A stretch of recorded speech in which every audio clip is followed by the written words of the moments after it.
Hello everyone, welcome back to Streed's Guide to Fraggle Rock, and today I'm reviewing Season 1, Episode 24, New Trash Heap in Town. This episode starts out with Doc arriving home with a variety of snacks, rivaling my daily meals.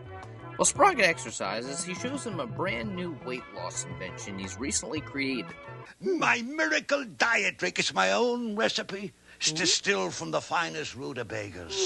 Yeah, I know, I hate rutabagas, but that's the whole idea.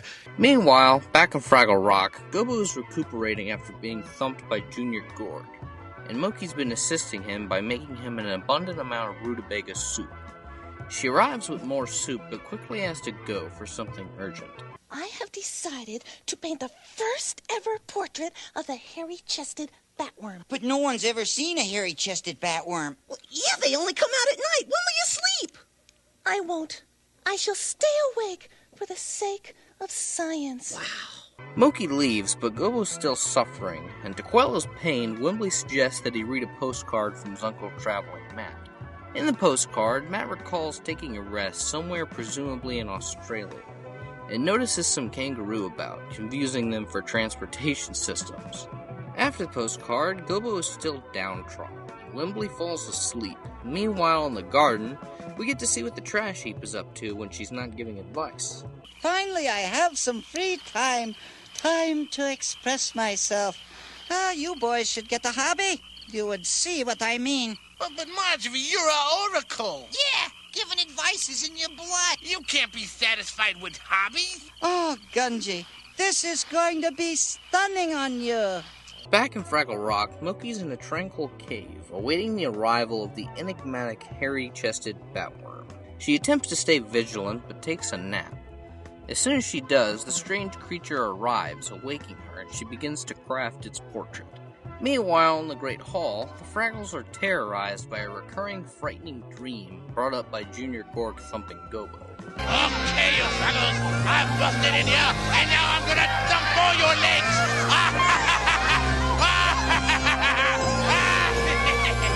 As much as I like this eerie scene, it's always confused me up until now, because this dream shows stock footage of a previous episode, The Garden Plot. When I was younger, I assumed this episode took place right after the garden plot, but logic dictates otherwise, since the timelines are far apart from each other. At first I thought this was an out-of-place continuity error, but I now realize that this was a poor utilization of stock footage. Not that there is any good utilization of stock footage.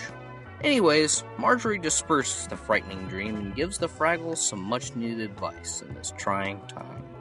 This is a great opportunity for you. A chance to look for wisdom within yourselves. Do not worry. You will come back to the garden someday. Until then, I will be knitting up a storm. You should see what I'm doing in Argyle. Anyway, remember, look for wisdom within yourselves.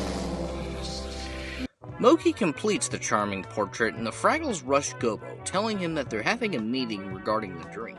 Gobo is unenthused, however, since he thought the dream was pretty straightforward in its message. Back in the Great Hall, the world's oldest Fraggle and Henchy make their second appearance since the Finger of Light.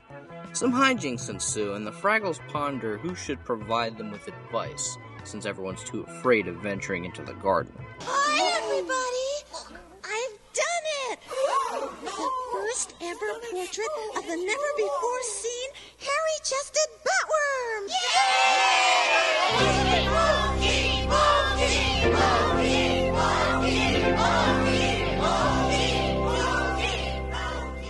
Back in the workshop, Doc has run out of junk food and wants a snack. Sprocket suggests that he exercise, but Doc misinterprets him and decides to order a pizza, much to the annoyance of Sprocket.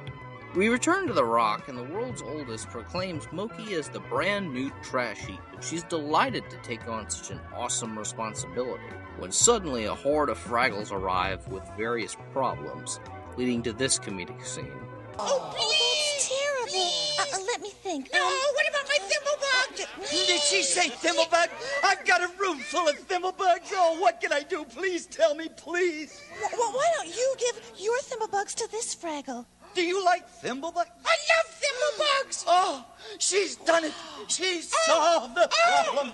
Meanwhile, in Gobo and Wimbley's room, Boober's struggling with some laundry problems, saying he'll go to see Moki for advice.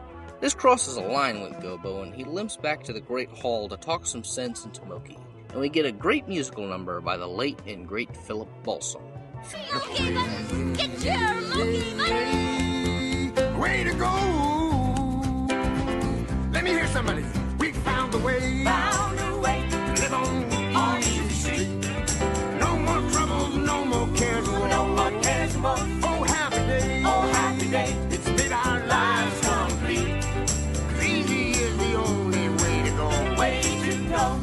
Philip co-wrote Fraggle Rock's various impeccable songs with his friend Dennis Lee. Without the duo, Fraggle Rock would have lacked the beautiful music it had. I've never heard anyone like Balsam, and he'll always be cherished and sorely missed by the Fraggle Rock fanbase.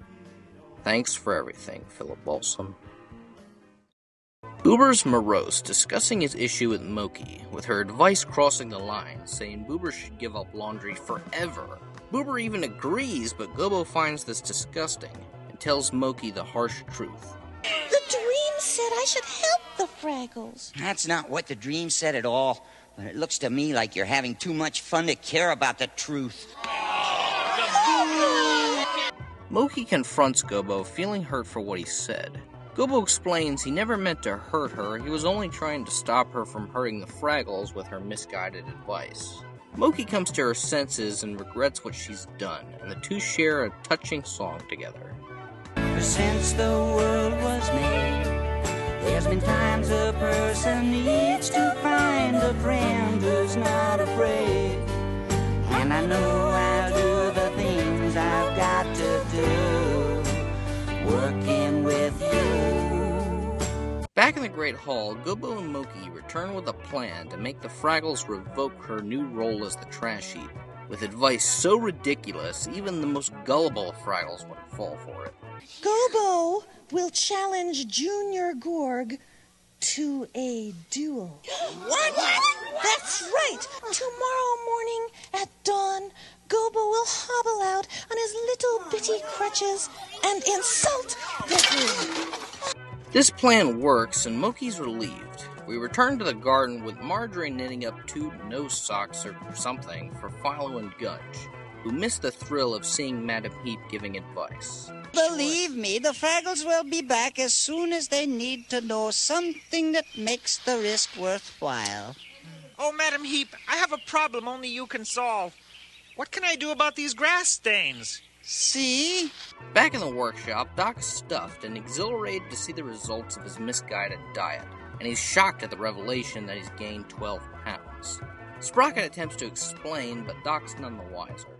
This was a fantastic episode. In my formative years, it was one of my least favorite, right under all work and all play. But with an adult's lens, I can truly appreciate this episode for its poignancy and relevance. Much like the preachification of Convincing John, this episode deals with the similar subject matter of false prophets. Those who are delusional and misguided, giving out half-hearted advice solely for the adoration of the public. In Moki's case, she genuinely believed she was doing good. She was just gravely mistaken. My only minor criticism with this episode is the confusing utilization of stock footage from a previous episode. It was really unneeded, and new footage could have easily been filmed, but otherwise, this was a very superlative entry. I'm gonna rate this episode a radish.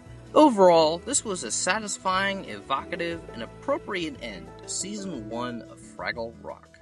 Well guys, that was the review, and I will see you all next time.